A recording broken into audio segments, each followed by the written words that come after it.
আজকের special dish হলো ডিমের কারি। সাধারণত এটা কিন্তু আমরা বাড়িতে প্রত্যেকেই বানিয়ে থাকি, আর এই রান্নাটা করতে পারে না এমন কেউ নেই। তবে আজকে একটু অন্য প্রসেসে আমি আপনাদের সাথে শেয়ার করব। Welcome to my channel Mampi Rannabati. আমার চ্যানেলে সকল বন্ধুকে ওয়ার্ম ওয়েলকাম এবং সুস্বাগতম। প্রথমে আমি এখানে 3টে ডিম সেদ্ধ করতে দিয়েছিলাম। 3টে ডিমের মধ্যেই সামান্য একটুখানি নুন মাখিয়ে নিয়েছি।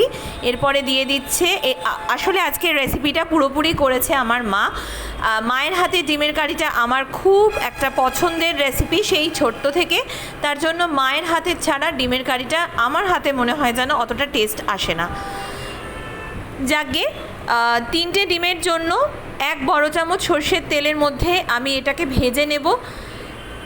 খুব কম তেলের মধ্যে কিন্তু এই ডিমের কারিটা হয়ে যাবে। বেশি মশলা বা বেশি তেল কোনোটাই এখানে লাগবে না।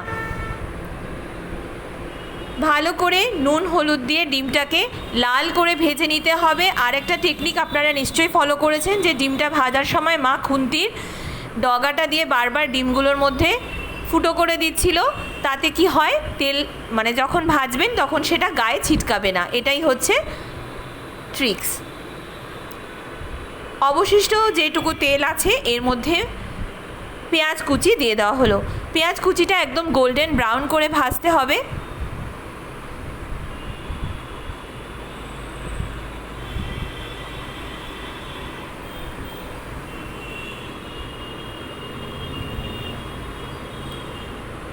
পেঁয়াজ কুচিটা গোল্ডেন ব্রাউন করে ভেজে নেওয়ার পরে এর মধ্যে দিয়ে দিল 1/2 চামচ মতো চিনি। চিনিটা যদি আপনারা চান তো একদম তেলের মধ্যেও দিতে পারেন, কালারটা খুব সুন্দর আসবে। তাছাড়া ব্যালেন্সটা বজায় রাখার জন্য যে কোনো রান্নায় চিনি দিলে ভালো লাগে। আর এখানে দিয়ে দেওয়া হলো 1/2 চামচ রেড চিলি পাউডার বা লাল লঙ্কার গুঁড়ো। এরপরে টক দই দিয়ে দেওয়া হলো 2 বড় চামচ টক দই ভালো করে ফেটিয়ে মিক্সার গ্রাইন্ডারে ফেটিয়ে দিয়ে দেওয়া হয়েছে। এরপরে দিয়ে দেওয়া হলো জিরের গুঁড়ো এবং ধনের গুঁড়ো।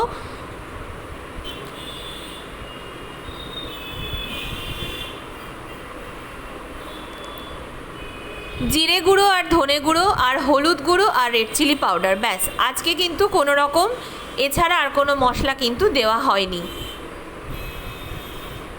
আপনারা চাইলে আদা রসুন বাটাও দিতে পারেন, কিন্তু এখানে আদা রসুন বাটা দেওয়া হয়নি। আদা রসুন ছাড়াই এটা খেতে কিন্তু অসাধারণ হয়েছিল। এরপরে 1/2 কাপ মতো জল দিয়ে এটাকে কষিয়ে নিতে হবে যতক্ষণ না তেল রিলিজ করছে।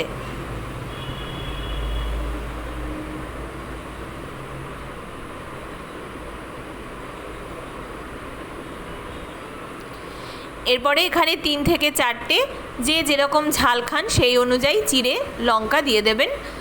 আর এখানে 1 কাপ মতো জল দিয়ে দেওয়া হয়েছে। জলটা একটু ফুটতে শুরু করলে এর মধ্যে সেদ্ধ করা 3টে ডিম দিয়ে দেওয়া হলো।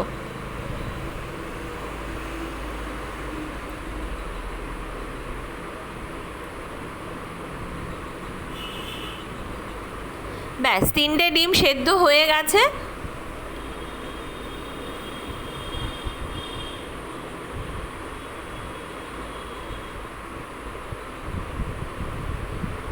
এরপরে একদম ঝিমে আছে, একদম স্লো ফ্লেমে দিয়ে এটাকে ফুটতে দিতে হবে যতক্ষণ না তেলটা বাইরে ভেসে ওঠে।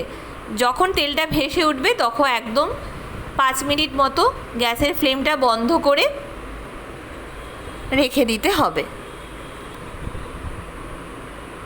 আশা করি আজকের রেসিপিটা আপনাদের ভালো লেগেছে। ভালো লাগলে আমার চ্যানেলটা সাবস্ক্রাইব করতে ভুলবেন না।